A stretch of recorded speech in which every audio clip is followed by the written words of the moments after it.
noise! I can't help it. Keep still, little devil, I'll cut your throat! Oh, don't come my throat, sir. Pray not to it, sir. Tell us your name, quick! It's Pip, sir. Once more, give a mouth. Pip, sir. You live near? Fair, sir. You young dog! What fat cheeks you got? Blast motherfucker, I have a mind to eat him! Where's your father? Fair, sir. In the churchyard. Also Georgiana. That's my mother. Both of my parents are dead. Ha! Who do you live with? My sister, sir. Mrs. Joe Godry. Wife of Joe Godry. Blacksmith, sir. Blacksmith, eh? Now look here.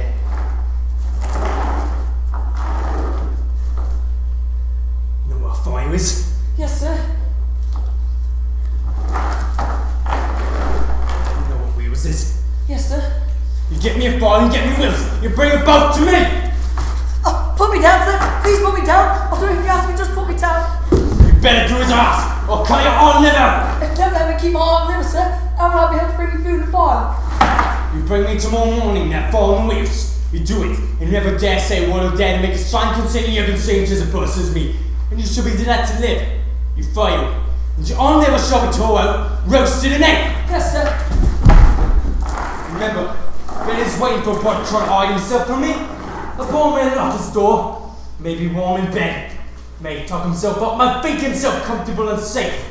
But I will get him and tear him open. I shall bring you things you want, and not tell soul I've ever seen you, sir. Say, Lord, strike me dead if I don't keep my word. Say it. Lord, strike me dead if I don't keep my word as a gentleman. Ha! That's a good one, Liz. Calling me a gentleman. Certainly is a good one. Yes, sir. Now remember what you're about to, and remember to be at the Bowery tomorrow morning. Now get home.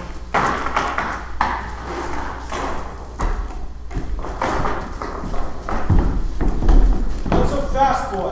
Where are you off to in such a hurry? Please, sir, I'm on my own, sir. Where are you coming from? From the churchyard, on the marshes. My parents are buried there, sir. See any strange convicts on the marshes, boy? Convicts? What are they, sir? Drat the boy. You're not very bright, are you, boy? Yes, sir. No, sir. You know the marshes well, don't you? Oh, yes, sir.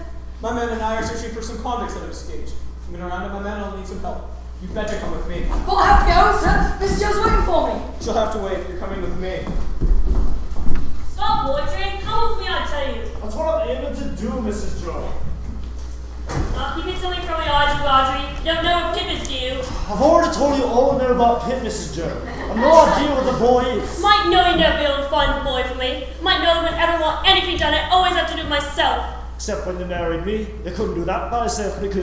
You're an old fool, Joe Audrey. It's just what you are, an old fool. Whatever you say, my dear. Wait till I find that brother of mine, that Pip. I'll show him because he's such unto a boy. I'm sure you will.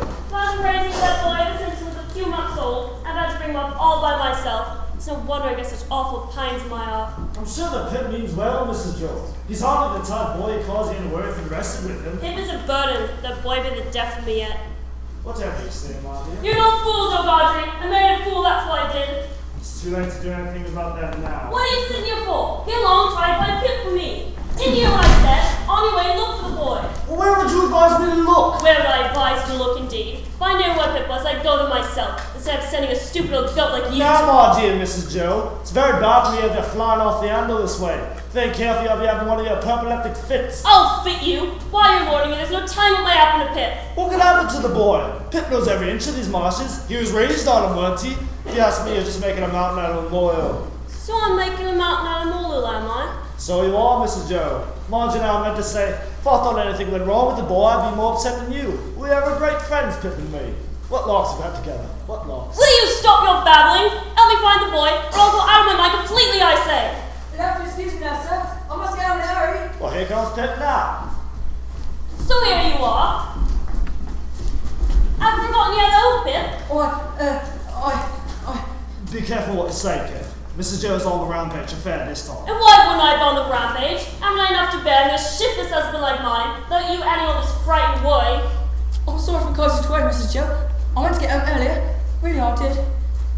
What does shiftless mean? Drat the boy, what a questioner he is. Ask me no questions, you'll be told no lies. Did you hear that? The whistling comes straight from the oaks. Mrs. Joe, I should like to know, if you wouldn't much mind, what is oaks? Oaks are prison ships right across the marshes. I was put on prison ships. And why have I put there? People put logs because they murder and rob and forge and do all sorts of bad. They always begin by asking a lot of questions. Can you see anything, Joe? The fog is so thick I can't see a single thing, Pip. But I can hear some sort of commotion going on in the marshes. Good afternoon. Hope I find you all enjoying good health. I've enjoyed good health since I can remember, Sarah Pocket. My art isn't what it used to be. I see you've brought the boys for our arrangements. Brought the boy? Our arrangements? Whatever do you mean, Sarah? I mean that this is the afternoon that your brother Pip is to meet Miss Havisham, of course. Upon my honour, I've completely forgotten this today. Pip, come here.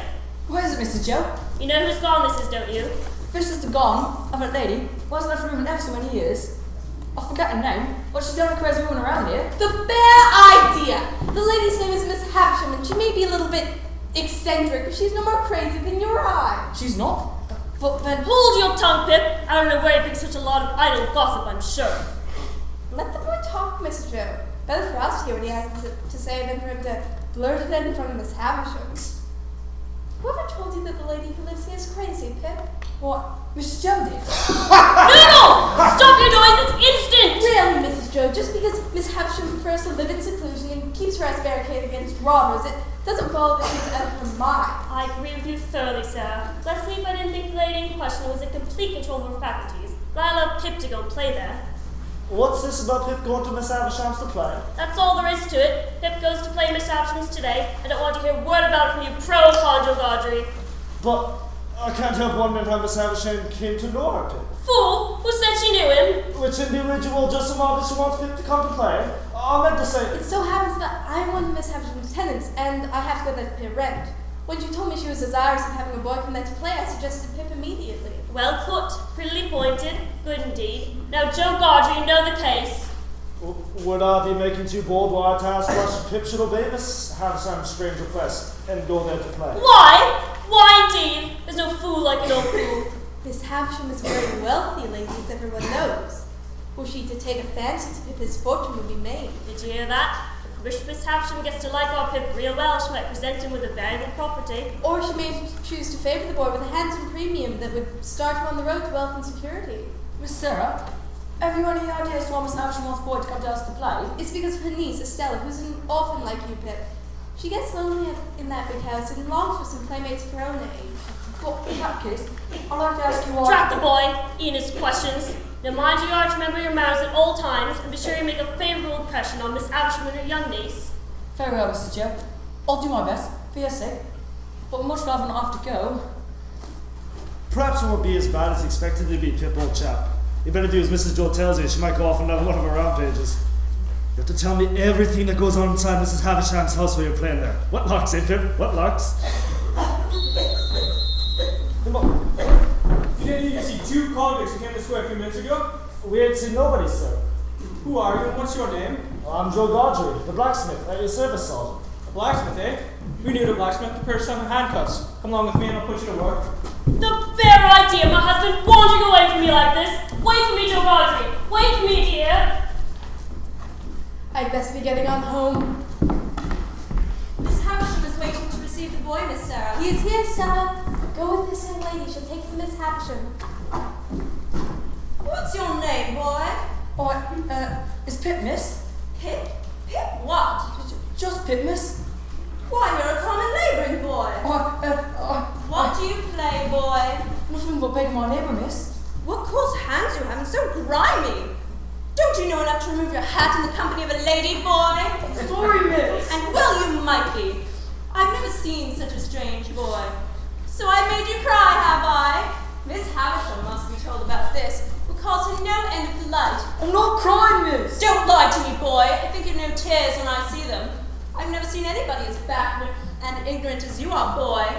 I've never met anybody like you, miss. Oh, no? Tell me, what do you think of me, boy? I think you're very proud. Anything else? I think you're very pretty. Anything else? I think you're very insulting. Anything else? I think I should like to go home. So you think I'm insulting to you? Well, what do you think of me now? I think I should like to go home. Estella! Where is the boy? Bring him to me at once! Miss Havisham is waiting for you. Come along with me. Don't loiter, boy. Come along. Well, I suppose I must. Or Mr. Joe will go for one of her rampages. Miss Havisham is going to regret having asked you here when she sees what a rude, ill-mannered boy you are.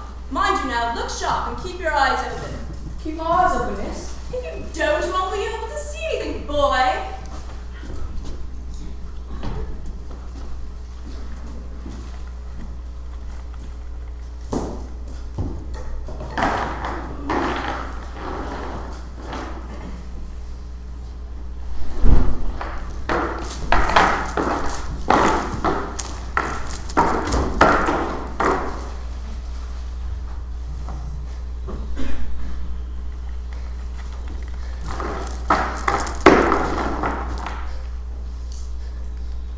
Trap the boy!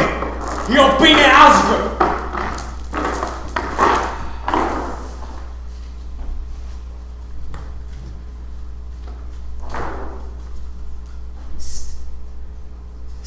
I'm here, sir. Where have you been all this time, boy? Do you know what we've kept him hiding? I couldn't help it. I got to the battery plenty of time. We weren't there. I had to hide because I spied a strange man looking on the battery. I know that's right. I know that's seen from me. If I catch up with him, I'll hash on live out. Did you bring me things I saw? I succeeded in getting into a file, an entire saving pork pie. One what Mr. Joe was saving for a very special occasion. Bless my soul. It's been many long days since the likes of me come in contact with a pork pie. What have you there? It's just some bread. I thought you might be hungry. Thought I might be hungry, did you? I'm going to do red for it. Instead of vomit about it. I hope you won't enjoy the pork pie any less, because I had to take it from Mr. Joe without asking permission. I had to do it, but... Ho, you're fine and I'm safe. Alright, fine. You can rest easy on that score. Oh, remember how you come by the pie, boy. If you don't mind my saying so, sir, the way you got half of that bread reminds me of cows chewing grass when they first put out to pasture. What's that? Oh, I didn't hear anything. Look here, boy. If I'm not anything funny you, can you tell me what you look like? I remember that a long scar on one of his cheeks. Rather there was it, boy. That's about what it was. Do you know the man, sir? If I do. It was a sorry day when I first got entangled with the likes of him. He swore to hand me over to the law. If I can only get my hands on him before he does it, I'll finish him off once and for all time. I should like to know why you're so afraid of the law, sir. There ain't time for that now. I thank you for bringing me the things. Now remember, if anybody tries to ask you questions about me, you don't know a thing. Not a single blessed thing. Oh, remember, I shan't give you away, no matter what happens. And I hope you enjoy Mr. Joe's every pork pie. Thank you, boy. You best go home now.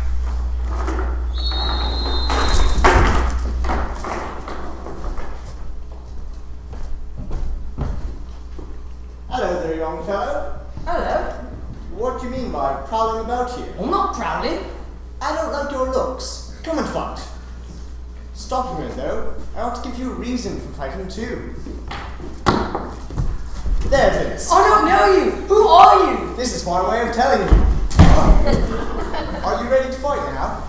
Yes. Wait here. I'll only be gone a moment.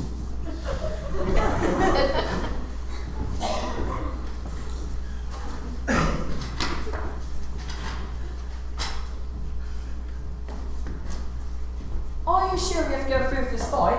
What's the matter? You're not afraid of me, are you? Oh yes, I'm terribly afraid. But I'm willing to go through with the fight if you insist. Well, I should think so. Are you satisfied with your hand here? Yes, thank you. This sponge has been dipped in vinegar, and this bottle contains drinking water, available to both. What do we do now? Just watch me and I'll show you. I'm sure you'll catch on in no time. Oh, I hope it didn't hurt yourself too badly when you fell. I seem to have slipped. Better luck next time.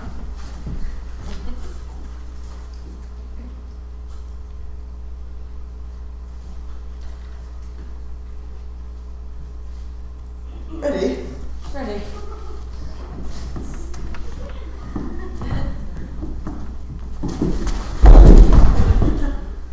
I seem to have slipped again. I can't imagine how I have to hit you. Are you sure we should continue? Quite sure. I can still see out of one eye.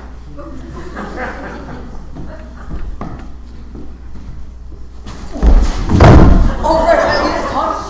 I'm ever so sorry. Would you mind telling me if I asked you to assist me, old fellow. No.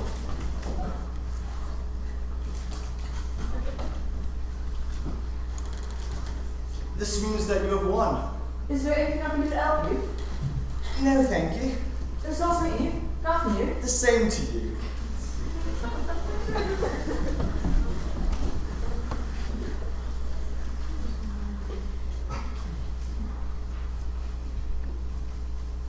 I saw the entire affair from Miss Havisham's window. I'm sorry that happened. Well, come back out. Do you know who that boy is? Of course I know him. He's a guest of Miss Havisham's and is spending a few weeks with her. He's related in some way to Miss Sarah Pocket, I believe. Come here. What is it, miss? You may kiss me if you like. Miss Havisham is expecting you, Mr. Jaggers. Thank you, my dear.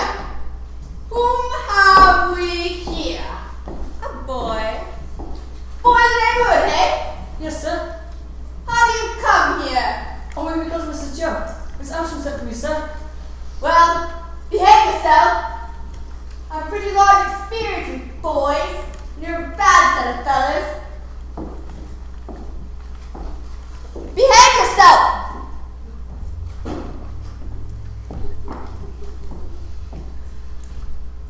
Is that my Miss Ashton's doctor?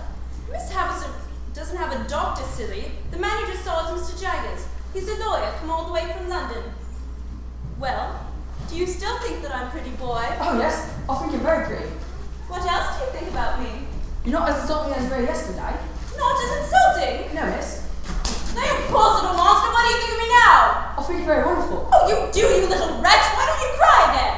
Because I'll never cry for you again, Stella. Oh no? We'll see about that. Estella, where are you? Come here immediately. Wait here until I come back, boy.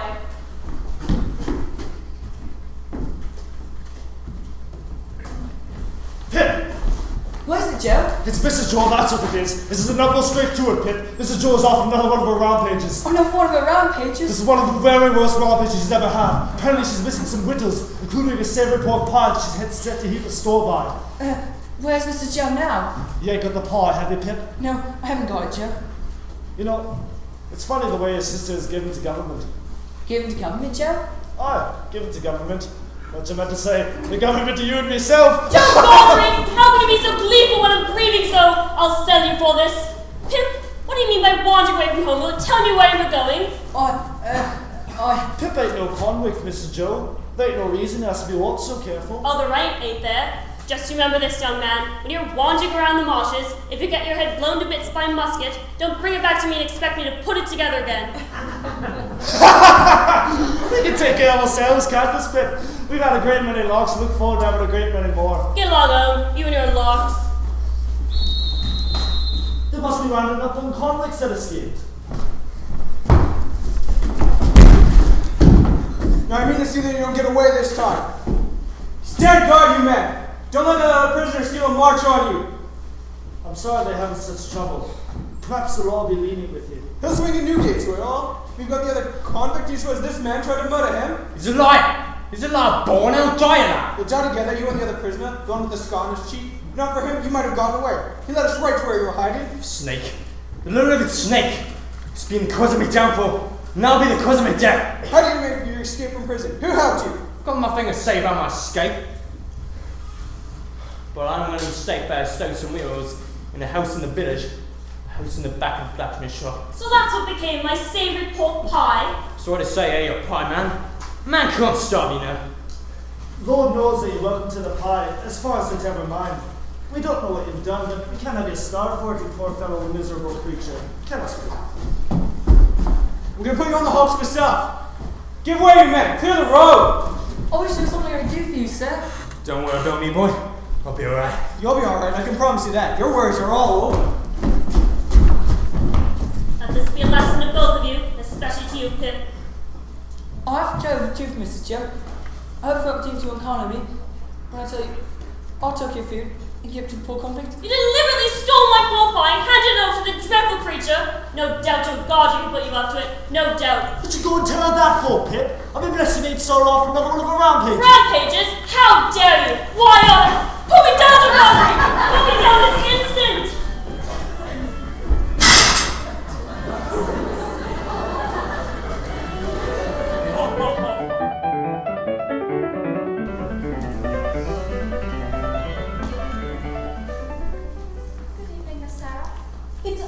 nice to see you, Biddy. Thank you.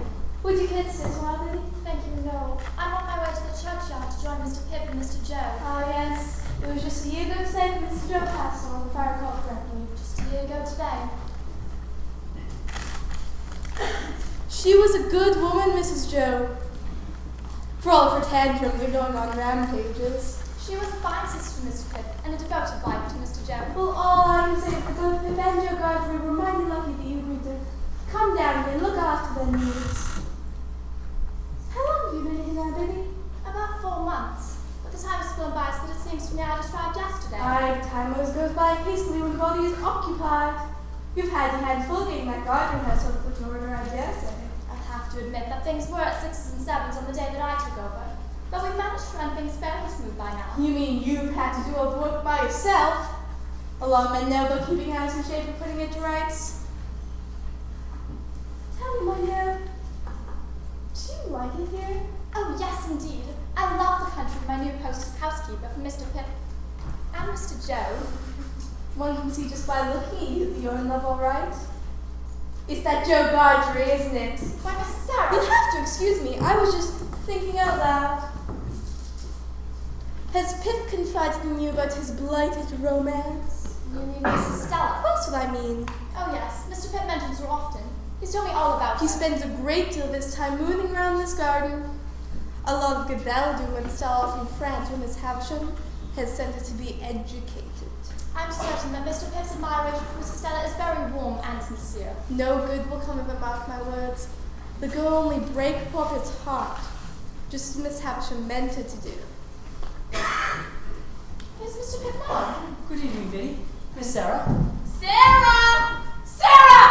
Where are you? I want you to show Mr. Jaggers out! You'll excuse me, won't you? I have to give Miss Havisham. She dislikes being kept waiting. Where is Mr. Joe? He's at Mrs. Joe's grave. I came on at 8 so I could have a few minutes alone in the churchyard. Do sit down, won't you, Biddy? Come and sit beside me. We'll wait for Mr. Joe to gather, Mr. Pip. I do wish you'd do me a favour, Biddy. I'll be glad to if I'm able. Please don't call me Mr. Pip.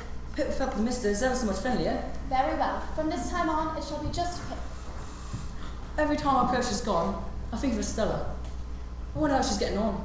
Why don't you ask Miss Havisham for news of your Estella? She isn't my Estella, worse luck. And from the looks of things, I'm afraid she never will be. Miss Havisham won't tell me any news of Estella. Every time I mention her name, she changes the subject hastily. Well, cheer up, Pip. I'm sure everything will come right for you in time. Biddy, how does one go about getting to be a gentleman? What did you say, Pip? Biddy, I want to be a gentleman. Oh, I wouldn't if I was you. I don't think it would answer. But you don't seem to understand. I have particular reasons for wanting to be a gentleman. You know best, Pip. But don't you think you're happier as you are? I'm not at all happy as I am. What am I? A blacksmith's apprentice? I tell you, I'm disgusted with my calling with my life. I'll never take to either. Don't be absurd. Was I absurd?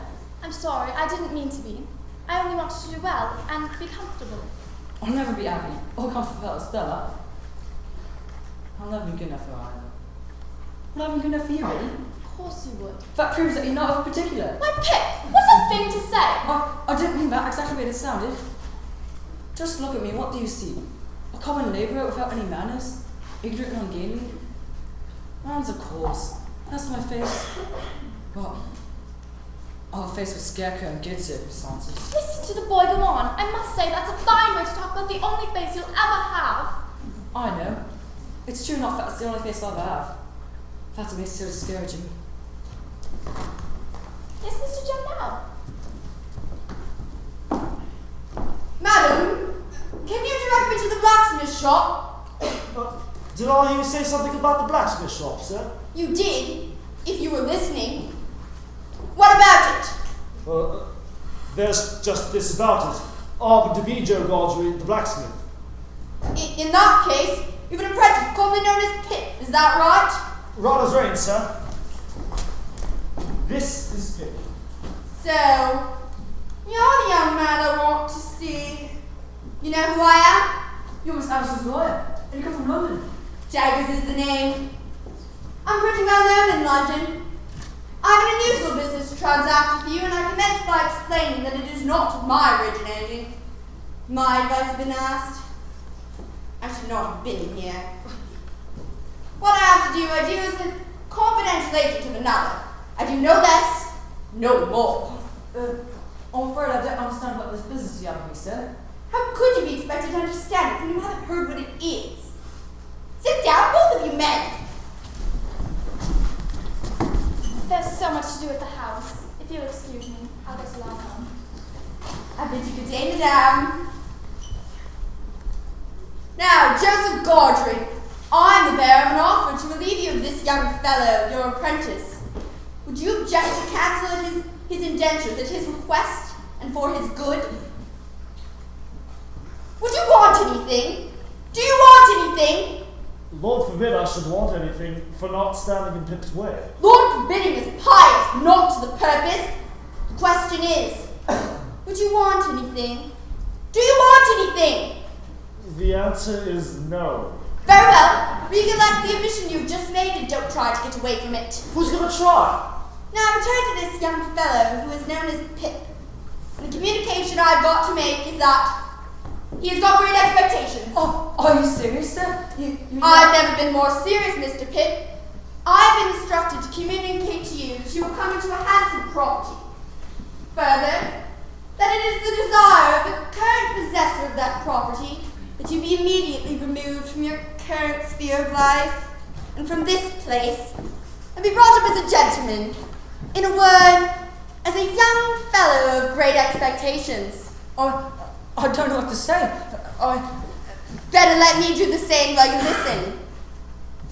You ought to understand first that it is the request of the person from whom I take my instruction that you always bear the name of Pip. If you have any objection to that, this is the time to mention it. I've no objection. I should think not. Secondly, you ought to understand that the name of the person who is your liberal benefactor is to remain a profound secret until that person chooses to reveal it. You are not to try to ascertain who this individual is. If you have a suspicion in your own breast, keep that suspicion in your own breast.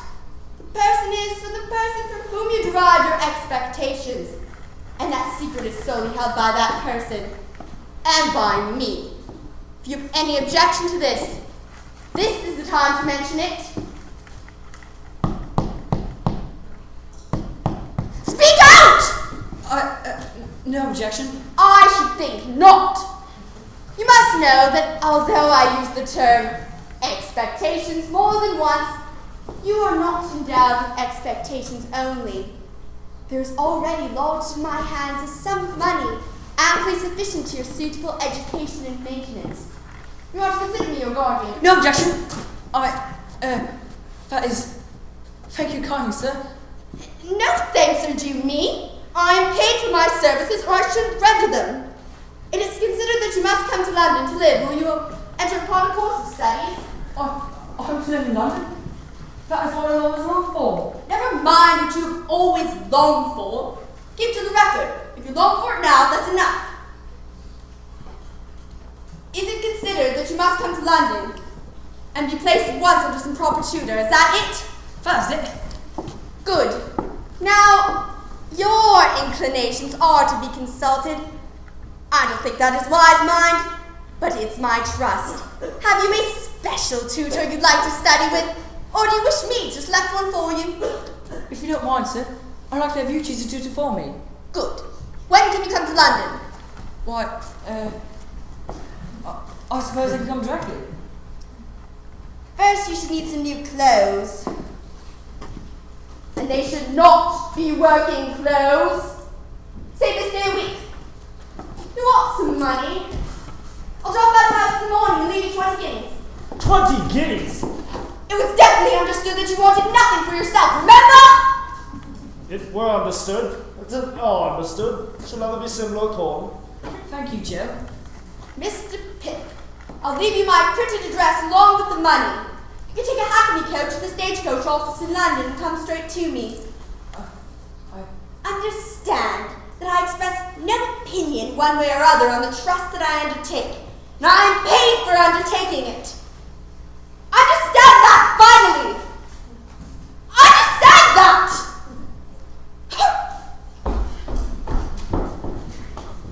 I can hardly believe it.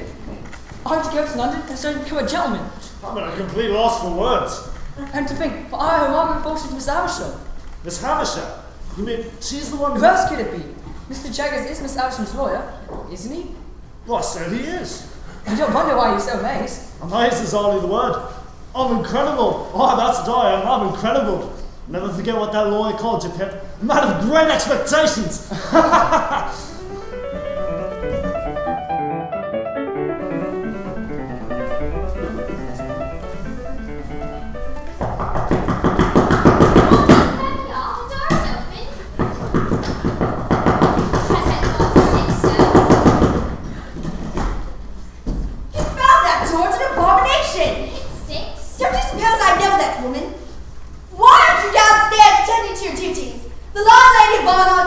Downstairs in case new guests arrive. We've got no room to let in, seeing as our Mr. Herbert is expecting new roommate. I'm being without an housekeeper, Bowen. I agreed to come up here and straighten things out for him. You ain't seen Mr. Herbert, have you? Of course I haven't seen him. That's why I'm here. You're because you ain't seen him. I came out to see young Pocket. Then you're just wasting your time and mine, because Mr. Herbert has one window. Out! He went out! Didn't he say when he'd be back? I expect he'll be back when he gets here and not until. Look here. Didn't Herbert leave any message? He left a message for the new lodger, but that's no concern of yours since seeing a lodger here. Confounded woman! I'm the new lodger's guardian, and I demand to know what message young Pocket left with you. Well, you needn't shut my ears off. Mr. Herbert says to tell his new roommate that he's to make himself at home and wait here till he gets back. That's a fine way to treat a new roommate. The idea of Herbert not having anybody here to receive him.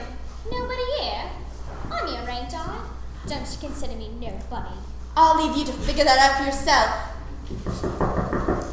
That must be Mr. Pitt now. Just a minute, I'll open the door. Mr. Jaggers, it's a real pleasure to see you again, sir. Hope you had no trouble finding my office. Not half as much trouble as I'd getting inside here, sir. The door sticks. Don't let this woman annoy you. She's Skiffins, the landlady. Skiffins, this is Mr. Herbert's new roommate. His name is Mr. Pitt. And see that you treat him with the respect due to a young man of great expectations. Pleased to meet you, Mr. Dick. His name is Pitt. And the most appropriate name it is, I'm sure. Welcome to Barnard's Inn, Mr. Dick. Was Wemmick waiting at my office to receive you? Yes, thank you. Miss Wemmick there for over here. You wouldn't come up because there's an urgent business for you. That's what he told you. No way of knowing he spoke the truth. Keep to the record, Mr. Pitt. Only repeat what you know to be a fact. I'm afraid I'll seem very green for people I meet here. You see, it's the first time I've ever been to London. In fact, it's the first time I've ever been anywhere. You'll soon outgrow your feeling of newness. Your roommate will help you show you around. Oh yes, my new roommate. Is he here? I'm expecting him any minute. That must be Mr. Herbert now. Can't get in, the door sits so. Drop that door! I can't seem to budget an inch! I'm coming in. Keep away from the door.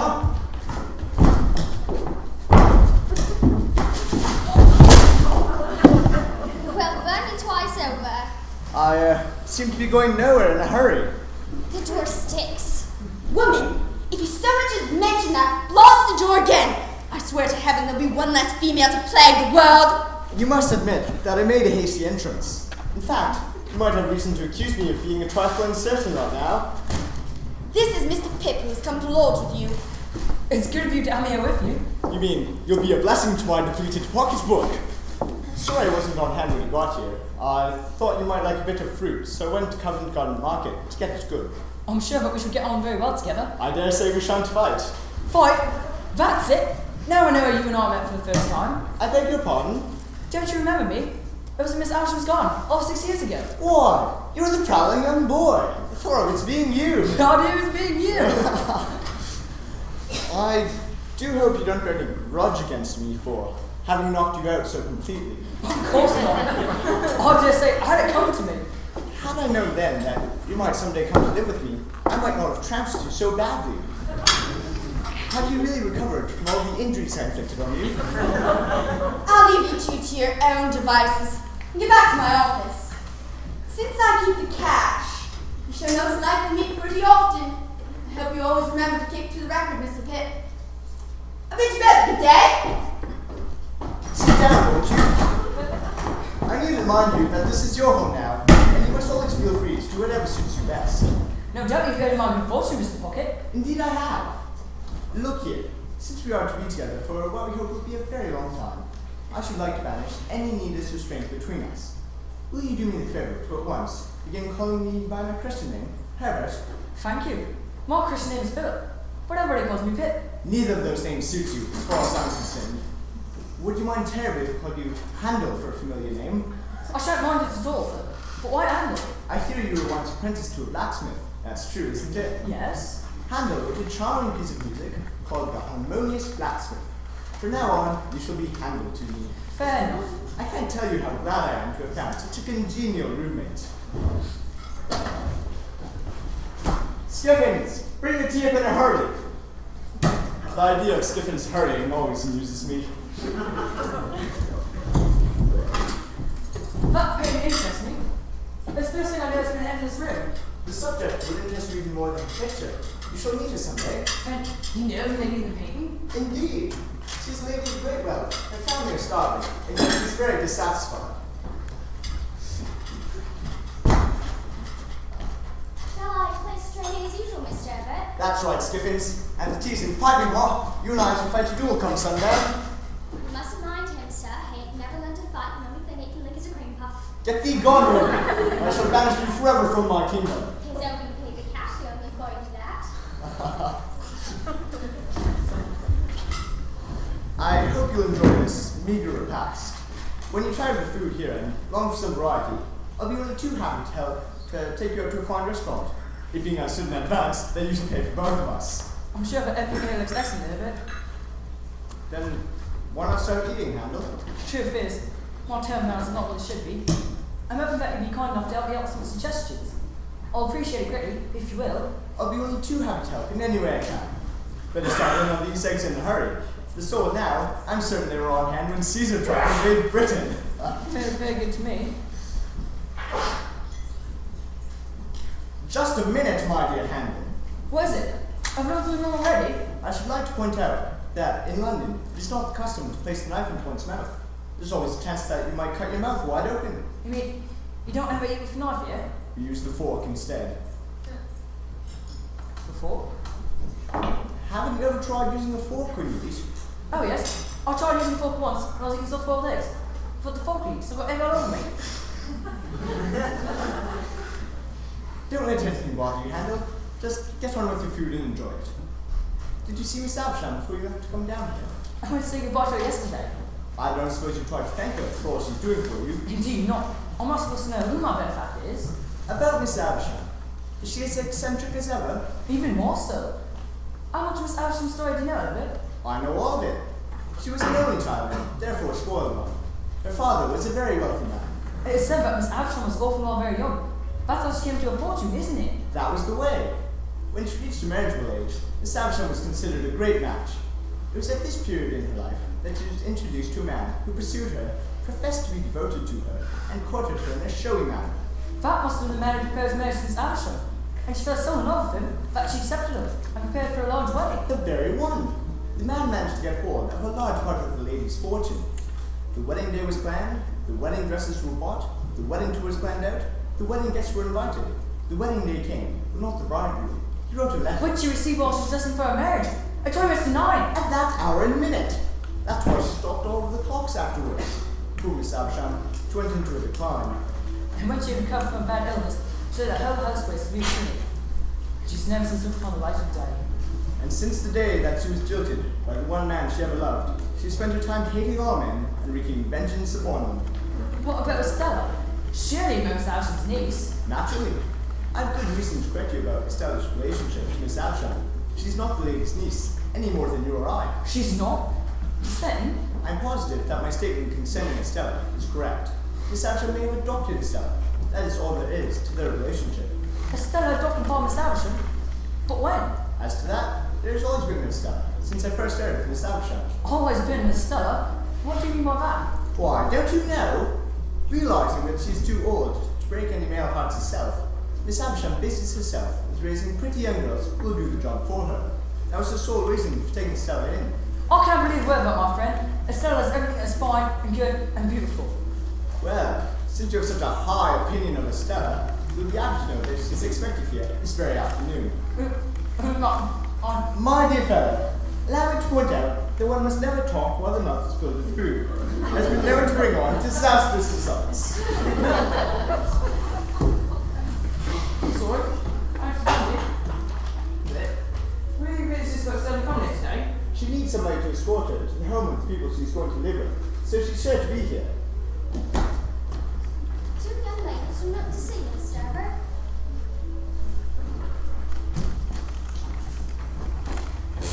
How nice it is to see you again, Herbert.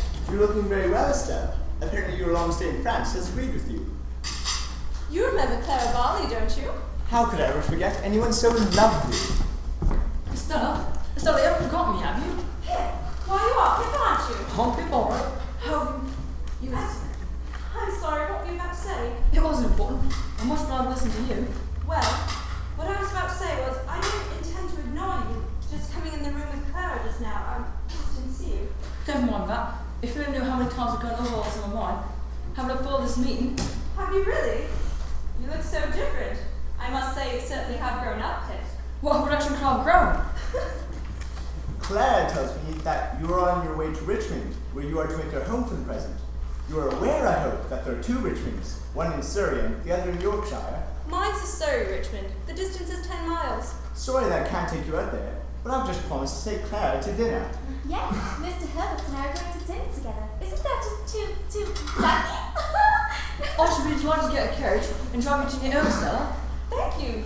That's very good of you, I'm sure. It's nothing really. I'm looking forward to the drive. Why you picked Richmond in Surrey as a place to stay, Estella? I didn't pick it, Herbert. It was picked for me. I'm going to live at great expense with a lady there who has the power, or says she has, of taking me about and introducing me and showing me to people and showing people to me.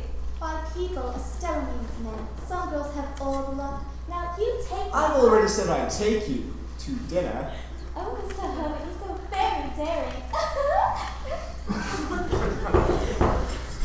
And who can that be, I wonder?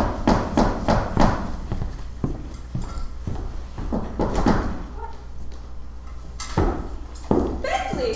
Bentley Tremble! I thought she was still in France. France bored me after you left, so I determined to return to England. Pip, allow me to present Bentley Drummle. Bentley, this is Pip. You're that blacksmith boy, I believe. Pip was once apprenticed to a blacksmith. Is there anything wrong about that? Oh, it's the most noble calling, I dare say. Well, I'm accustomed to being a trifle discriminated. Pocket. Now do behave yourself, Bentley. Stella, you call him Bentley? His name is Bentley. What would you expect me to call him? Sam? The name that would suit him admirably is Algernon. Have you decided when you're going to dine tonight, Stella? I'm on my way to Richmond in Surrey, Bentley. Well, my carriage is out now. Why not let me drive you to Richmond? That's a charming idea. I should be delighted to accept your invitation. But, Stella, first let me drive you home. You'll learn that it's always a woman's prerogative to change her mind. I'd like to get no start. Shall we leave now? Delighted to have met you.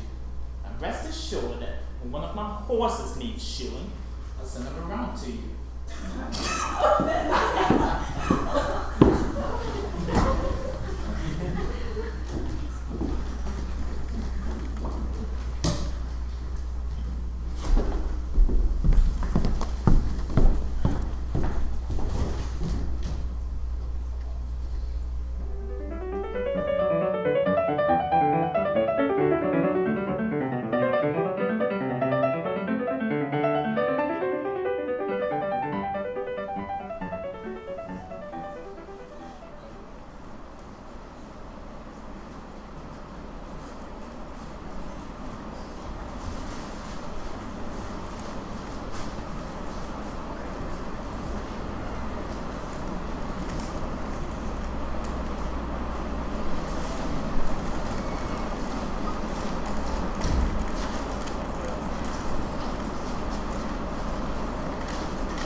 no girls for the house, Skippins.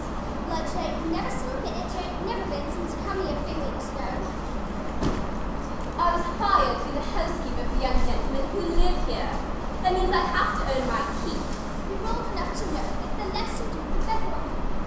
Look at me. I've worked these fingers to the bone and worn myself out this way without evidently paying for the pay. Oh, I'm sure there's no danger that you'll die of hard work. Funny if you're into that sort of dance of everything. Only twice stop talking about dying. I much want to die for plenty of time before I pass on. I hope you get your wish, Skippins. What? Sharp curious one. A mighty curious one. I'm not for ever seen anybody like you. Never given nobody the slightest hint about where you come from. Were there any messages for Mr. Pip this afternoon? You got a note around noontime or whatever as soon as you read it. Must have been from that Slimmer girl that was Stella. You should know better than to talk that way of any of Mr. Pip's friends. I got a right note till I've got stuck with Stella. I'm taking full advantage of that right. Come right in, Mr. Jaggers. What are you doing up here, Skippins? You haven't anything to do up here now that Molly's in charge. There's a man downstairs in the office, and you nowhere in sight. I wasn't expecting you, sir. I'm sorry to find you toes. Confounded, Skippins. I didn't come here to see a ballet. Yes, sir. No, sir. We already twice made you put me on scenery. I hope that Skippins hasn't been bothering you, Molly. Nothing bothers me, sir. Since I brought you here and installed you as a housekeeper, I feel responsible for you in a way. I hope you're not unhappy here. I'm neither happy nor unhappy. Have you anything special to say to me? No, sir. Then I won't detain you. You may go. Yes, sir.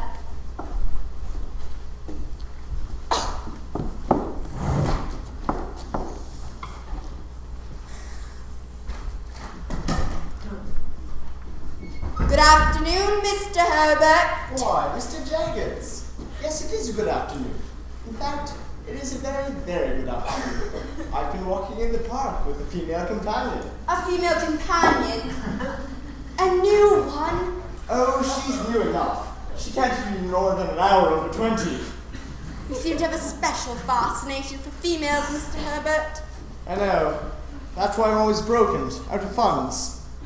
Since you mentioned money, it reminds me of a handsome present Mr. Pip received a week ago from his benefactor. Has he told you? Indeed he has. I handed him a banknote for £500 on that day. It was Mr. Pip's birthday. I ought to know. I helped him celebrate it, and I also helped him spend some of the money. I came of age 2 months ago, but as I had nothing but my majority to come into, it did not create a profound effect with me or my friends. Excuse me, sir. It's quite all right, Molly. You want something?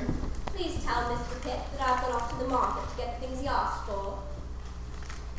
My roommate should be back any minute now. He's expecting his brother-in-law here today. The blacksmith in the country? What's he coming here for? Just for a visit, I imagine. Did Mr. Pip receive a letter from his brother-in-law? It arrived this morning and proved to be written by a female named Biddy. It stated that Mr. Joseph Gardry would arrive here sometime today. That sounds like a female to me.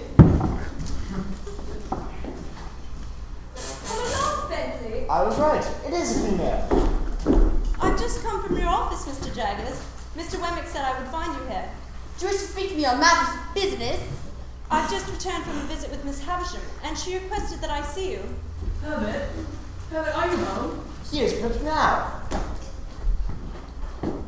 Good afternoon, Pip. Stella, what a delightful surprise. This is a wonderful afternoon. How are you, Mr. Pip? I was mistaken. It's not such a wonderful afternoon after all. Ahem! Mr. Jaggers, excuse me. I'm expecting a visit from the country, and I'm afraid my thoughts are on him. Yes. So I observed. Excuse me, sir. What is it, Skippins? There's a man downstairs who says he's here to see you. Did the gentleman give you his name? I didn't say he was a gentleman, but he claims I was expecting him. That must be Joe. Show up here at once, Skippins. Yes, sir. Excuse me, Bob. It was just not as all out. Joe, come in. Pip! How are you, Pip? Splendid, thanks. And how are you, Joe? My, you've changed. It's easy to see how you are credit to your king and country. I'll take that, sir. How's that? Yeah, Joe. Gives given to your hat. I'll do nothing of the sort. London is a wicked city. I have more on behalf of my belongings for fear I'll never see you again. That would do, Skippins. You shan't be needed. I'll be in my office until late. Anybody cares to call on me. Good day.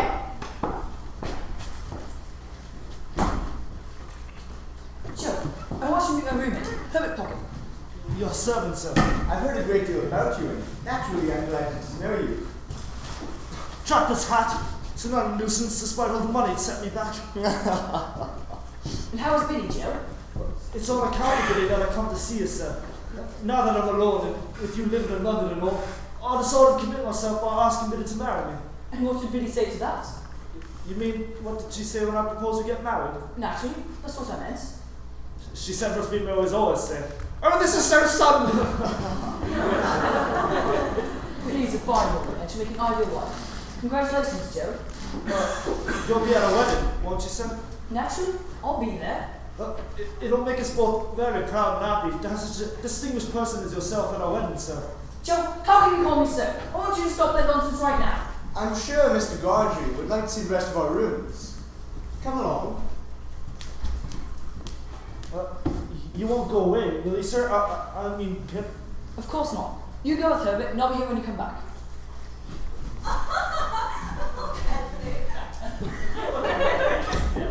You fairly took my breath away.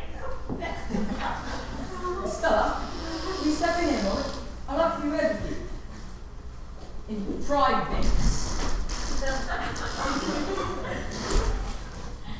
Where's Mr. Jaggers? Has he gone? He left word that he'd be his office until late. However, I did not come in here to talk about Mr. Jaggers. Didn't you, Pip? Oh, Stella, why do you torture me this way? Do I torture you, Pip? You know very well that you do. Why do you go on that Bentley John to hover about you all the time? Moths and all sorts of ugly creatures hover about a lighted candle. Can the candle help it? Not a candle, but if Stella can help it, Pip, please, I am not in the mood to listen to unpleasant words. I insist that you hear me out. You know how much I dislike Jommel. You know I can't bear to see the two of you together. Pip, will you never take warning? Of what? Of me! Warning not to be attracted by you, do you mean? Do I mean? If you do not know what I mean, then you are blind. I was a nasty little girl to you, and I irritated you considerably. I seem to be doing it still. Why do you bother with me? Because you've become a part of my existence. Oh, Stella, have you no heart? Oh, you must know by now that I have no heart. Oh, I have a heart to be stabbed and a shot, and I have no doubt. And if it ceased to beat, I should cease to be. But you know what I mean. I have no softness there. Sympathy, sentiment, nonsense. I refuse to believe any such thing. You appear to be harmless service because Miss House was forced you to appear that way. But I am certain that underneath... You are so wrong. Do not believe that there is anything of tenderness in me.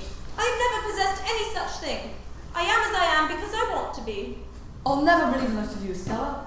I'll never believe that you are anything but kind and good. The more fool you. You are making a grave mistake if you continue to fancy that you can ever mean anything to me. I say this in all seriousness, Pip. Remember, I've warned you. Bentley, come here. What is this, Stella? I'd like you to drive me to Mr. Jaggers' office. Do you mind? Your wish is my command. Why don't you let me take you to your destination, Stella? The answer to that must be obvious, even to you, Pip. Well, I think you'll agree with me that Stella was mad to state her minutes clearly. Mr. Pip.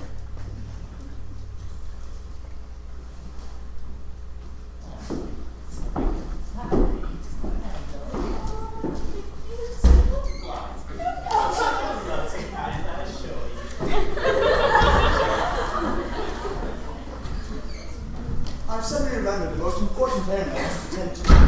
I don't expect to be gone long. Sit down, Joe. Won't Biddy be pleased when I tell you you live in a regular palace? I hardly call it that, Joe. Don't you wish to sit down? Haven't told you about Biddy and me and concluded my reason for being here. I shall now take my leave of you. And Pip, I wish you ever well and ever prosper into a greater and greater heart. But you're not going now, Joe. Yes, I am. You'll be back to dinner, won't you? No, I won't. If I keep this dry collar on much longer, I'll have a neck like a giraffe's.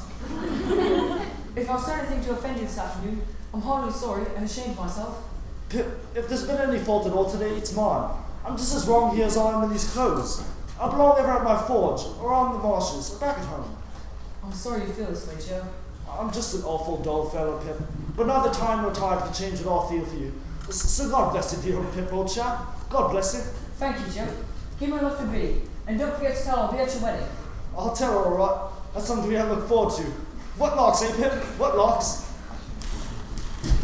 Drop this hat. We're glad to see the last of it.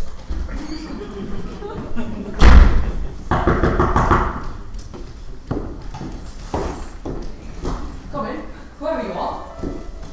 You are alone. There's no one near, is there? Great, what is your business? My business? Ah, yes. I will explain my business, but first, tell me, are we alone? Yes, we are. Why do you, a stranger coming into my rooms, ask that question? You mean to say you don't know me? Why. It's disappointing to a man after having looked forward so distant come so far. But you're not to blame for that. Neither of us is to blame for a minute. I'm sure I've seen you before. Won't you please tell me who you are? You're a game one. I'm glad you've grown up a game one. Now you might go back a good many years to the marshes. You'll have to recall a form and sacred pork pie you got for me. You! It's me. You acted nobly, you did, and I've never forgotten. Noble Pip. If you've come here to thank me, it wasn't necessary. I hope you have shown your gratitude by mending you over life. Surely you must understand that I... Go on. Finish what you're about to say. But soon I must understand. I hope you won't think I was rude to you just then. Seeing you so suddenly, after such a long time... It's alright. I'm sure you meant no harm. How are you living? I've been a sheep farmer, stock breeder, of a trade besides away in the New World, many 1,000 miles of stormy water off from this. I hope you've done well. I've done wonderful well, but as others went along as me has done well too, but no man has done nigh as well as me. I'm glad to hear it. May I make so bold as to ask how you have done well since you and me was at unknown shivering marshes? Why, I was chosen to succeed to some property. Might a mere woman ask whose property? Why, I don't know. You haven't told me yet how you managed to escape from the prison ship that took you from the marshes. That's too long a tale to go into this time. Just let me say that I had to get off that stinking prison ship. And I did, while I've been rough in the water. Fate was kind to me, and with a little help, I landed in Australia. Before you go, let me tell you again how happy I am for you coming with me up. Before I go? Yes, of course. I've engaged you for dinner and... Look at here. I was never once a big belt bush. We got that property you've come to now. You have a garden, a lawyer. As to the first letter of that lawyer's name now, would it be J? Why, yes, that's right. But how did you know that? I could guess. I wonder as to the amount of money what was handed here by your garden on his last birthday. As for the first figure now, was it 5? Why, yes, it was. But how can you know so much about me unless... Yes, Victor boy! It was me who was on everything for you! I made a gentleman on you! Oh, no! I lived rough so you should have smooth! I worked odd so you should have above work! Well, odds there, boy! Do I tell that for you to feel an obligation? Not a bit! I just want you to look upon me as a second father! A second father? You weren't looking for this, was he? He ain't looked forward to this as I, but didn't you ever think that it might be me who put up with the money so you could be turned to a fine gentleman? Oh, no. Never. I thought it was somebody else. Somebody entirely removed from you. Well, you see, it was me, and single-handed. Jacob's about me, as well as clerk, Mr. Wemmick. I've got plenty of money, enough to buy anything said and hard, dear boy. That's real good of you, I'm sure. But you've done far too much for me already. I'm afraid, Mr... Just call me Provis. That's the name I took news most likely. You mean, Provis is not your real name? I was one Magwitch, Christian Abel. Abel Magwitch. What were you brought up to be? A warmint. Now, tell me, where do you intend to put me up, dear boy? Put you up? You mean you expect to stay here, live with me permanently? Will you stay in London? Else, why on earth would I have come in the first place? I'm going to spend the rest of my time with my dear boy. Handel, are you home? Who's that? It's just my roommate, Herbert Pocket. There's nothing to fear. Handel, I want to tell you about my Hello. I beg your pardon. Herbert, my dear friend, something very strange has happened. This is, a visitor of mine. I'm ever so glad to meet you. Welcome to Barnard Inn. Take this book in your right hand and swear by the Lord that you never split in any whatsoever about me being it. Now kiss the book. Do so, Herbert, as he wishes it. And now since you are a friend of old Pip's, I don't mind turning you into a gentleman too. Would you mind explaining to me? There'll be plenty of time to explain later on. First off, let me warn you both that extreme caution is necessary. Caution? How do you mean? I mean I was sentenced for life. I mean certain death if I'm caught here in Britain. They'll hang me for sure this time if I'm took. I'm beginning to understand now why that strange man tried to question you as I was entering the inn just now. You didn't tell nothing about me being here, did you? Certainly not. How could I have told him about you if I wasn't aware of your existence until I saw you here just now? So man, what do you look like? He was as evil-looking customer as ever I did see. Also, he had a long scar here on his cheek. It's him! It's the same old enemy was of the day on the marshes. He's following me here. Steady. You've been through so much. You mustn't give way now. I'll do anything you ask me to if you want to protect me. If that campaign gets its hands on me, it'll murder me in cold blood. Save me, dear boy! Save me!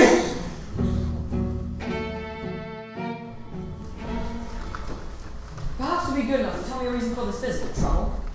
Well, I just stopped in to make certain you have received the note I sent you this evening. How extremely thoughtful of you. Yes, the note arrived a short time ago. Well, you must be aware of the fact that Estella has done me the honor of accepting a proposal of marriage. So her note advised me. Now, don't you wish to extend me your congratulations? You're not going to be a poor loser now, are you? I see no reason for offering my congratulations, Joel. As for Stella, she already knows how I feel regarding you. I really shouldn't expect a common blacksmith like you to exhibit good manners. You're just full of pepper this evening, aren't you? You think so, do you? May I ask what you intend to do about it? You just keep on talking to me as you've been doing, and there'll be plenty of holes in your head to shake the pepper through. I'm trying to remember that I'm a gentleman. What for? Estella isn't here, so there's no need for you to attempt to keep up any pretense. Oh, excuse me, Mr. Pip. I didn't know you had company. It's quite all right, Skiffins. Mr. Jummel is just leaving. You may show the gentleman out, if you be so kind. The gentleman, sir? I don't recall the likes of him a gentleman. Hold your tongue, you all! You'd best be getting out of here while you're in peace. Anyone walking down the stairs, Mr. Pip, you know what I mean.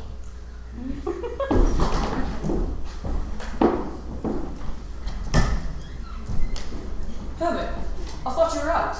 No, Hannah. I've been talking to your uncle. My uncle? Oh yes, you mean Provis. My poor Handel. I can't tell you how sorry I am for you. It's alright, my friend. I'm sure everything will work out in a satisfactory manner for all of us. What a sad world this is. For most of us, it would have been better to have never been born. Yes, but that seldom happens to anybody. What are you going to do about him? There's only one thing for me to do. I shall have to leave London and go to South Wales with Provis, of course. And give up on Estella altogether? Haven't you heard? Estella has pledged herself to marry Bentley Trumbull. What? So you see, it's just as well for me to clear out of here. But you don't really want to go to South Wales, do you? What does it matter where I go? I am so deeply in Provis already, and I know no way of ever repaying him. I have no calling, and I am fit for nothing. Now you're just talking foolishly, Handel. You really owe this man Provis nothing. You didn't ask him to spend all this money on you. No, and I didn't ask him to risk his life in coming here just to see me. But he did it, which shows how much I mean to him. You'll admit it is risky for him to stay on in London. I'll admit that it's more than risky. It's certain suicide, for he's bound to be discovered and taken back into custody. Exactly. And you suppose for a moment that Provis would consent to leave London without me? No, I suppose not. Therefore, it follows that I have to go away with Provis if I'm to save his life. My poor Handel, you'll have to really convince Provis that you want to go away with him. It'll be alright, my friend. I'm not going to feel sorry for myself, and I don't want you to be either. Seems real shame that your coming to London has led to nothing better than this. Perhaps things had to work out this way to give me a real picture of myself. What do you mean by that, Handel? I mean, I was on my way to becoming a first-rate snob. I'll not have you saying such things about yourself. It's not so. Oh, but it is. You want proof? Think of the way I treated poor Joe when he came to pay me a visit. I was actually patronising with him. The dearest friend a man could ever have. I burn with shame when I think of it. I'm beginning to wish that I could take Promise away myself, save you the trouble. At least my show's known in London has given me one thing of great value. I will always feel a warm glow inside when I think of our friendship. My friendship will last as long as I do, Handel. Never doubt that. As if I could. Sit down, sir. We were just speaking about you. No strangers round here looking for me, was there? You're safe so far. Won't you sit down? I want to have a serious talk with you. Whatever you say, dear boy. Come sit beside me and we can look at you. It seems so strange that I know so little about you, considering how much you've done for me. I know how you must feel, but You may speak freely. Remember, hope does not know. Whatever you tell us here will be treated as a strict confidence. well then, there ain't a great deal to tell. Most of my life has been spent in our prison, but I'll say this, whatever I was done is worked out and paid for. I would like you to explain to me, if you will, why you selected me to be friend. I had a child of my own once. It's all part of the dark past. Don't matter now. Is your child still alive? Who knows as to that? She was a mighty pretty little thing, so hopeless. She was adopted but wasn't a babe. Haven't you any idea who adopted your little girl, sir? Bare idea, that's all. The chief clerk at Jacobs' office arranged the entire matter. He told me that the babe had been placed in the care of a rich female who never left the house on account of the fact that she had been tutored by a man named Arthur on her wedding day. Arthur! The name of the man Miss Havisham was supposed to marry. Then that is Stella. What's going on here? There's something you're keeping from me? Something I know? No, nothing you need to know now. What about Mr. Jaggers? Does he know about your little girl and her adoption? That Jaggers knows more than folks have given him credit for. He's a deep one, that Jaggers. Deep as Australia. Like I was saying, back when I met her for a few out on the marshes, dear boy, he seemed to take the place of my own child that I'd lost. Can you understand that? I can assure you that I'm beginning to understand. Even better than you think. Living alone all the time like I was and being kicked out from place to place. That ain't fit life for nobody. So I decided to plan for your future and think of you as my very son. And so you decided to come here and take up your life with me. Does me good for a look at you, dear boy. I can assure you that I'll never let you down, or give you any reason to distrust me. And now, sir, when do you intend to return to South Wales? South Wales? Who says I'm going back to South Wales? Of course you're going back. Only this time you have someone there with you to take care of everything. What's that? Don't you see, sir? I'm going back to South Wales with you. I'll never leave you again. Dear boy, do you mean that? You're not just saying that to make Norman feel good? I want you to know and believe that I'm looking forward to going back with you. We'll never be parted again. Ain't he a grandman? Ain't my boy a grandman? A friend of mine who lives in the next block owns a boat, which he rents out. I'll arrange to hire his An boat. excellent idea, Herbert. I'll disguise myself as an old sea captain. Boy, nobody recognise me. Don't spare no expense. Money ain't no object and I got plenty of spare. Pay a friend whenever he wants to his boat. Herbert and I will take care of everything. And before we know it, we'll be out of England and head up to our new home. Just you and I. You're a grandman, dear boy. You're a grandman! Ha ha ha ha ha You seem to love to pass time out on that balcony. You certainly convinced him that you're anxious to go away with him. At least I'll be of service to somebody. That thought shall sustain me when I'm homesick. Who do you suppose that is? I hope that's Mr. Jaggers. Come right in, sir. Webber told me you wanted to see me. So I said in the note I sent him. Pray, be seated. I shall call upon my friend and start negotiations for the rental of his boat. Pardon me, sir.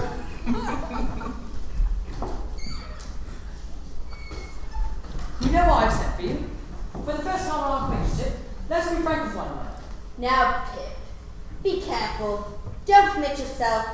Don't commit anyone. Understand anyone. Don't tell me anything. I don't want to know anything. I'm not curious. Mr. Jaggers, I really want to assure myself that what I've been told is true. I've no hope of it being untrue, but at least I may verify it. But do you mean told or informed? Told would imply verbal communication, whereas informed Oh, would mean... let's not split hairs at the time like this. I know now there's a man from South Wales who calls himself Promise is my sole benefactor.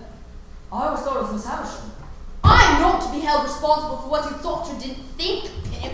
I am well aware of that. Are you also aware of how difficult your position would become if it became known to the authorities that you are harbouring a convict in your home? I know all the risks and am perfectly willing to take them.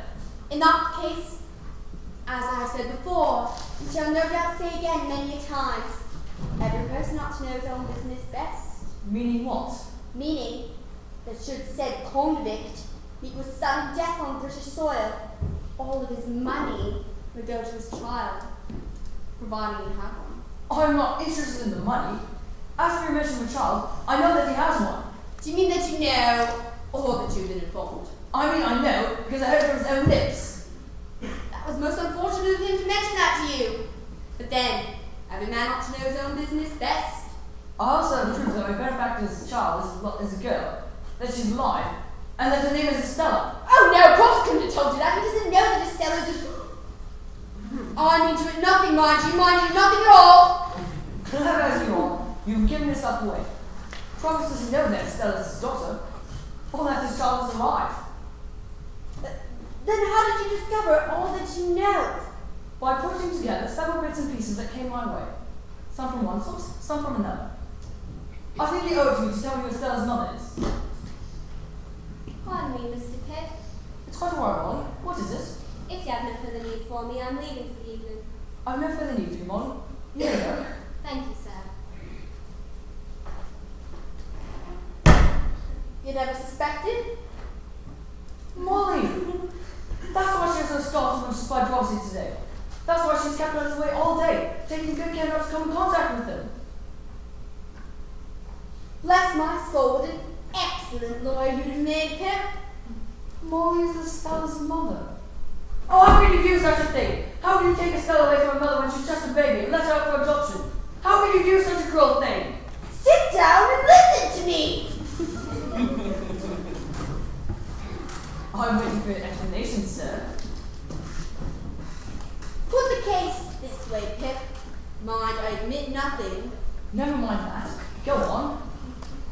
Put the case of a woman who's in such a bad way financially that she didn't have enough food to feed herself, to say nothing of being able to feed her baby girl. Why did this woman go out and work for food for herself and her baby?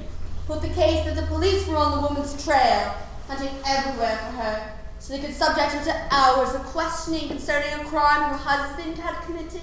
You mean, if they would have caught Stella's mother, they would have made her give evidence against Provis? Let us say, it would have forced the truth out of her. Put the case that the woman had fallen into the hands of the law. Who knows what would have happened to the child? Who knows what kind of criminals she would have had to bring her up? Who knows what the child's end would have been? Why, Now, put the case of the legal advisor who saw a chance to save this little girl and have her brought up properly by a wealthy female. Would you have had the legal advisor act differently than he did? I would not. You understand that I make no admissions? I understand that lawyers are totally devoid of heart, have no human feelings at all. Successful lawyer cannot afford to have feelings. A successful lawyer is one that knows the laws are made to be broken. I'm glad we've had this talk. This could have many things for me. What was that? Come with me, hurry! Panda, are you alright? Where are you? We better put him on the substance checks. What is it? What's happening? There's someone shot him off the other side of the street. It was like a Mason. The one for Scar. He had that sword to me. And this time it's finishing. Bring the doctor down, quick! Doctor, I won't do nothing there. Spat some for that. I'm saying I'm running too fast. But there must be something I can do for you, sir. Let's just hit you, Sonny. I can let you. When the end comes in. Can you hear me? Can you understand what I'm telling you? You were a child once, whom you loved and lost. She lived and found powerful friends. She's living now. She's a lady, and very beautiful. And I love her.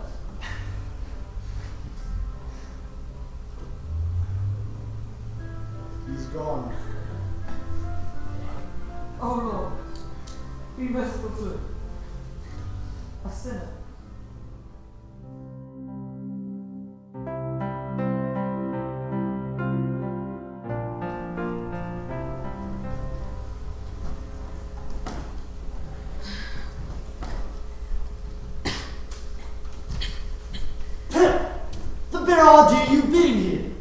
it, Joe? What's the matter? What's the matter, he asked me? Did you realise that Biddy me would be sick with worry? Realise you had left the house? Oh, is that all that's bothering you? Stop worrying, Joe. I'm alright. I just had to get a breath of air. What? Do you realise how sick you've been? What have you used to with the sinking spell? There'll be no more sinking spells, Joe. Believe me, I'm alright. How long have I been this way, Joe? Which you meant to say, how long has your illness lasted, you old chap? That's what I meant. It's the end of May, Pip. Tomorrow's the 1st of June. You know I've been ill all that time, Joe? That's right. I must have been terribly sick, eh, Joe? You almost lost your life fighting that fire Miss Havisham's house here. Don't you remember any of it, Pip? Of course I do.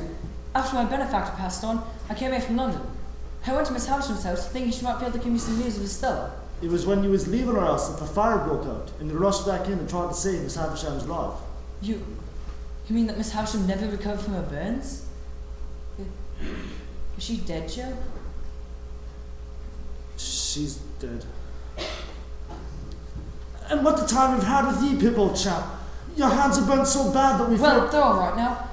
After the doctor removed the bandages yesterday, he assured me that in a short space of time, your hands will be as good as ever.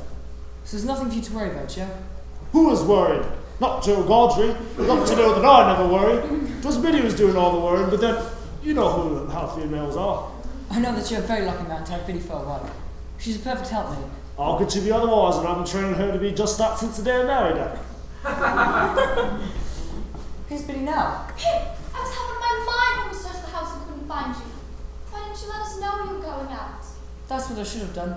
I'm afraid I'm just thoughtless. I'm delighted that you were able to leave the house by your own steam, Pip. It was such a beautiful evening that I just had to stretch my legs a bit and take a walk. I hope you won't overdo it, Pip. I've never felt better. Soon I shall be able to return to London and take up my life there. I hope you know that. As far as Biddy and me are concerned, we'd be happy if you decided to stay here and make this your home for keeps. Think of what locks you got together, Pip. What locks? Oh, Joe, stop talking this way. Break my heart. Look angry at me, strike me. Tell me my ingratitude when you came to visit me. Don't be so good to me. We've always been the best of friends, Pip. There could be nothing else. Biddy, you have the best husband in the whole world. But then you know that, and you couldn't love him any more than you do. No, I couldn't indeed. And Joe, I know that Biddy will make you as happy as even you deserve to be. Good, noble Joe. Someday you'll meet a girl who will sweep you off your feet, and you'll get married to her, Pip. Aye, and then, and not until then, you'll know how wonderful life can really be. I'm afraid marriage is not for me. I should go to my grave a bachelor. Dear Pip, since we are old friends, tell us, have you forgotten Estella completely? I've forgotten nothing in my life that had foremost place there, and little had any place there. But I've had to put my dream of marrying Stella out of my life, since she's now married to another. You haven't heard from her since she married that drummer man who went off to South America? Not a word. Nor is it likely that I shall ever hear from her again. Come along home, Joe. I can see that Pip would like to be alone with his thoughts. We'll be waiting at home for you, dear chap. You know, Biddy, I can see spots before my eyes. That's why I made you big glasses, Joe. Don't they help now that you have them? Oh yes, they help, in a way. With them I can see the spots much better.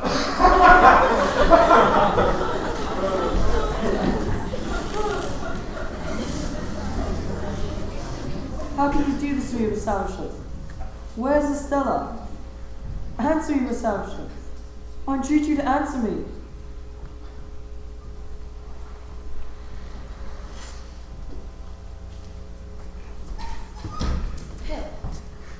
Pip, you've called me, I'm here. Miss Havisham? As I behold you now, it is difficult to believe that you are the same boy that I summoned to my house to act as playmate for my adopted daughter. Not a boy any longer, Miss Havisham. I'm a man now. A man without any real purpose. Pip, I don't believe... Look at me, Miss Havisham. You have every reason to be well pleased with efforts to wreak vengeance on me and ruin my life. What have I done? What have I done? You have succeeded in your wild plans and schemes, even better than you thought to. You've completely separated Stella. Pip, believe me, when I first took Estella in, I was sincere in my determination to save her from misery like my own. I didn't want it to be because I had been and have her heart broken. So you deliberately stole Stella's heart away from her, put ice in its place. Pip, you mustn't. It was that heart of ice in Stella that thwarted every natural impulse she had. She tried to warn me, but I wouldn't listen. I didn't realize then how well you'd done your work. But I do now. It's too late to do anything about it. Pip, you must believe in me. You must never give up search for Estella. Find her and make her listen to you. Strange, but you sound so different. You're not as bitter as you used to be. I want forgiveness, far too much to be bitter. You're asking for forgiveness? I know that I've made many small mistakes in the past, Pip. That's why I've come to you, to beg you to try and find Estella. Even if I could find her, what good would that accomplish? You could make her see that she must not live out her days without love. You could also impress on her that all of life is empty and meaningless without warmth and affection. You could also command her to love you.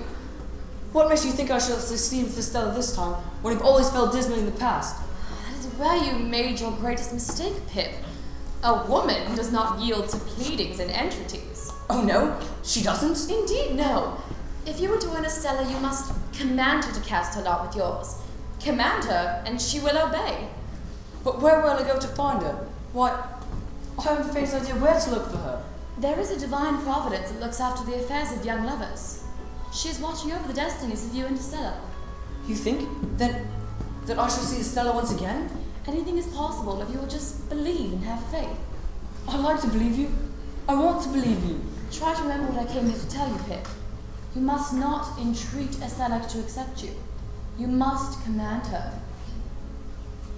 Yes. Yes, I'll try to remember. Do not think too unkindly of me in the future, Pip.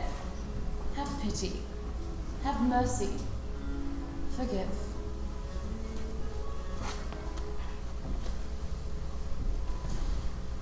Don't leave me, Miss Havisham. Come back. Come back.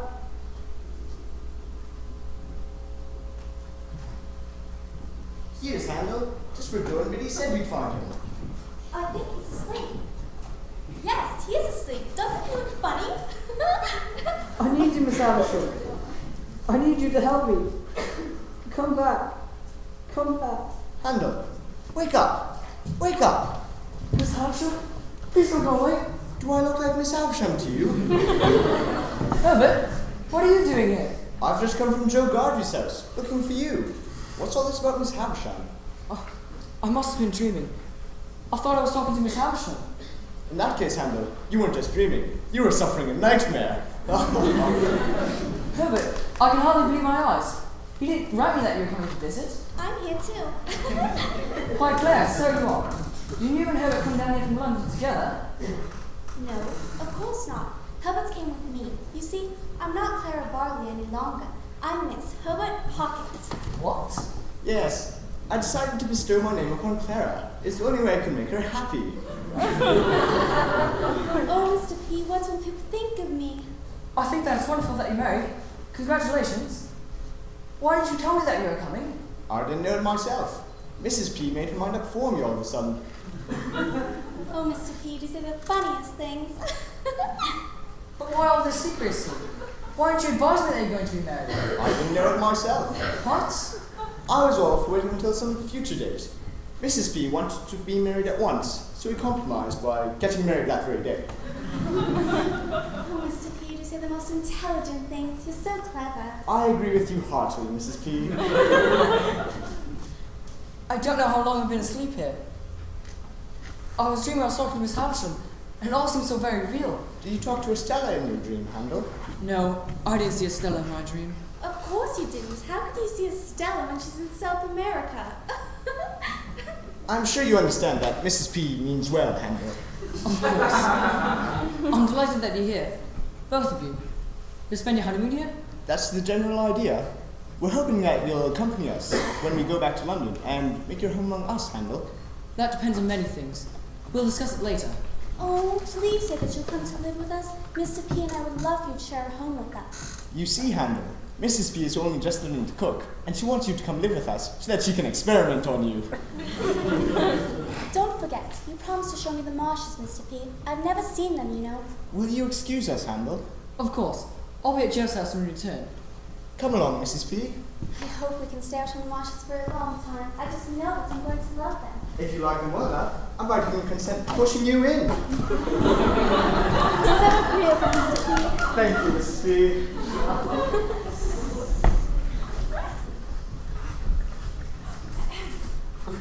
Estella? Pip, how do you come to be here? Estella, is it really you? Or am I dreaming again? No, you're not dreaming, Pip. Oh, Estella, ask Princess Balkans the left behind you, and it's not right here. Miss Havisham willed her house to me. But I understood that you married Bentley Drummond and gone to South America to live. Are you married to Drummond? No, I'm not married to anyone. Mr. Drummond went to South America, but I broke off our engagement before he left. Oh, this is the very best news I've ever heard. If only you were listening, we'd be able to look at you again. If you only knew how I've longed for all these very months to see you. I thought surely you would put me out of your thoughts since our last meeting. Out of my thoughts? How could such a thing be possible when you become part of my existence? Part of myself? Pip, please, you mustn't. Oh, but I must. Don't turn away from me. Look at me, Estella. Look at me.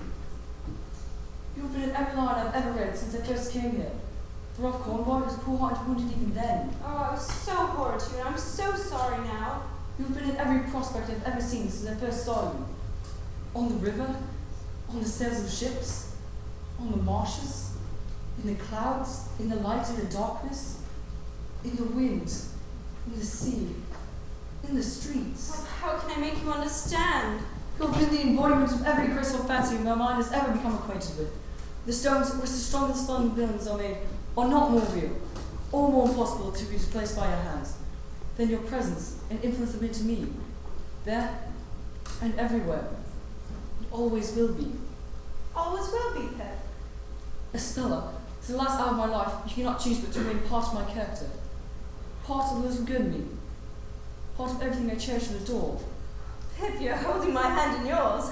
Sorry, I forgot to remove my glove. Is that better? Oh, Pip, you're so daring. I've talked so much about myself that I haven't asked you if you're here to dispose of Miss Havisham's house. Of course I'm not going to dispose of it. It's the only place that belongs to me, and I'm making my home there. You mean you're staying there? Living there in the old decaying house? Everything in the house is dead. It is dark and dismal, a place where the sun never enters. It is only fit for ghosts to dwell in. It's the only place I have to live. Not anymore, it isn't. You're coming away from here with me, out of the darkness, Estella, and into the light. Why, Pip? Are you asking me to marry you? No, indeed. I'm not asking you to marry me. I'm commanding you to. The wedding ceremony shall take place as soon as it's possible to make the necessary arrangements. Well, Estella, what have you to say? Well, I don't dare say anything, but that I'll marry you whenever you wish me to. Why, Miss Havisham was correct in everything she told me. Miss Havisham? What did she tell you? Never mind. It is enough that I shall always remember it. I can't wait to tell everyone the good news, that you and I are going to be married and have a... Pip, please, you mustn't. You know, Estella, for the very first time in my life, I really do feel like a young man with great expectations.